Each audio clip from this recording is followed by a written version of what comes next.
warahmatullahi wabarakatuh. Senang sekali hari ini kita bisa bertemu lagi dengan pembelajaran tematik. Bagaimana kabar kalian? Apakah kalian masih semangat hari ini? Pernahkah kalian membeli makanan yang berbungkus plastik? Lalu, apa yang kalian lakukan dengan bekas bungkus makanan tersebut? Apakah bungkus tersebut bisa dimanfaatkan lagi? Mari kita pelajari pengelolaan sampah sebagai upaya menjaga kelestarian alam. Tema 4, subtema 3, muatan IPA. Sebelumnya, marilah kita awali pembelajaran hari ini dengan membaca basmalah. Bismillahirrahmanirrahim. Kehidupan manusia tidak bisa lepas dari sampah, karena setiap kegiatan yang dilakukan akan menghasilkan sampah. Misalnya, pembungkus makanan dan minuman yang berbahan plastik sekali pakai maupun yang berbahan kertas dan daun. Sampah-sampah tersebut jika tidak ditangani dengan baik akan menjadi sumber masalah. Selain berdampak kepada manusia, sampah juga akan berdampak bagi lingkungan. Sampah yang tidak dikelola dan dibuang sembarangan akan menimbulkan pencemaran air, udara, dan tanah. Sampah yang menumpuk dapat memunculkan bau yang tidak sedap dan dapat menjadi sumber penyakit. Selain itu, sampah yang dibuang di sungai dapat menyumbat aliran air sehingga menimbulkan banjir. Sampah yang hanyut hingga ke laut juga merusak ekosistem laut. Sampah yang tercampur dengan tanah akan merusak kesuburan tanah, karena jenis sampah plastik membutuhkan waktu puluhan hingga ratusan tahun untuk terurai. Kita harus mengatasi permasalahan sampah tersebut. Berbagai cara dan inovasi diciptakan untuk mengurangi serta mengelola sampah yang kita hasilkan setiap harinya.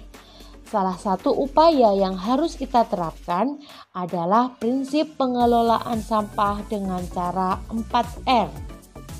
Apa saja prinsip 4R tersebut?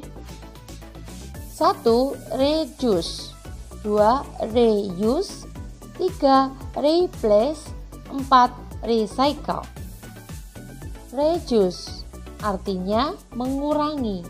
Maksudnya adalah upaya mengurangi segala sesuatu yang menimbulkan sampah.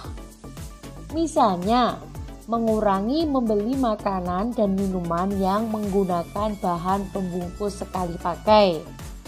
Mengurangi pemakaian tas plastik untuk berbelanja. Dan masih banyak kegiatan yang bisa kalian lakukan untuk mengurangi segala sesuatu yang menimbulkan sampah. 2 adalah reuse, merupakan kegiatan menggunakan sampah yang masih bisa dimanfaatkan kembali. Kegiatan ini bertujuan supaya kita tidak mudah membuang sampah dan mencoba memanfaatkannya kembali. Misalnya, memanfaatkan botol bekas dan tempat cat menjadi pot bunga, tempat pensil. Menggunakan bekas botol selai untuk dijadikan wadah bumbu dapur. Bisa juga dengan mencuci botol untuk dipakai kembali. Dan ketiga adalah replace. Replace artinya mengganti. Maksudnya adalah mengganti barang yang tidak ramah lingkungan dengan barang ramah lingkungan. Misalnya, memilih menggunakan sapu tangan ketimbang tisu. Mengganti tas plastik dengan tas keranjang.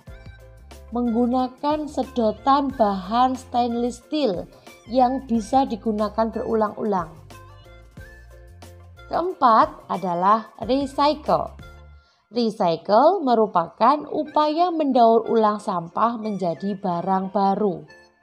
Misalnya, membuat tas dan payung dari bungkus deterjen, gantungan kunci dari tutup botol bekas, kotak tisu dari koran dan majalah bekas, dan masih banyak kegiatan yang lain.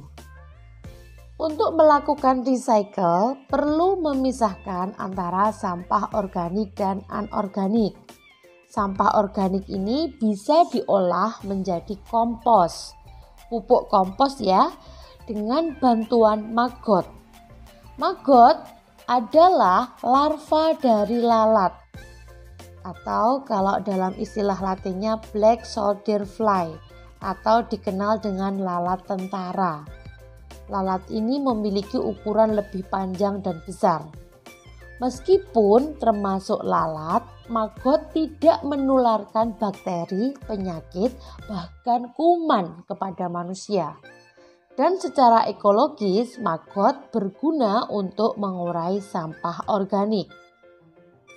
Maggot memiliki kemampuan mengurai sampah organik 2-5 kali bobot tubuhnya selama 24 jam.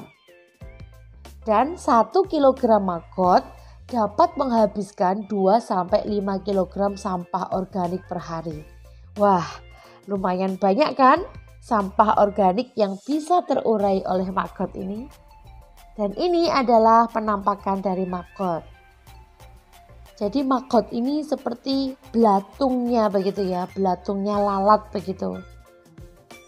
Dan inilah yang dimanfaatkan untuk mengolah sampah organik. Jika sampah organik diolah menjadi kompos, maka pengolahan sampah anorganik memiliki cara yang berbeda.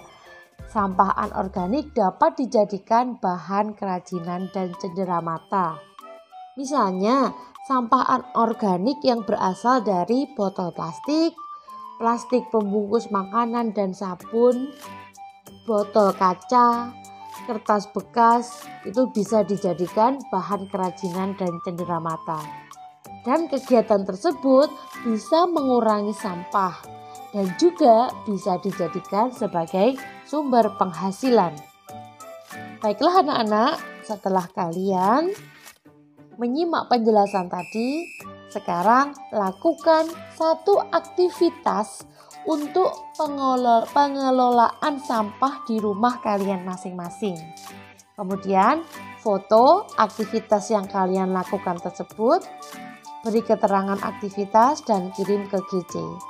Jadi di rumah kalian bisa melakukan replace, recycle, reuse atau reduce. Pilih salah satu saja, kemudian foto kegiatan yang kalian pilih itu, beri keterangan, misalnya kalian melakukan recycle begitu, kemudian kirim ke GC. Terima kasih. Sekian materi kita hari ini. Marilah kita akhiri dengan membaca hamdalah. Alhamdulillahirabbil alamin. Wassalamualaikum warahmatullahi wabarakatuh.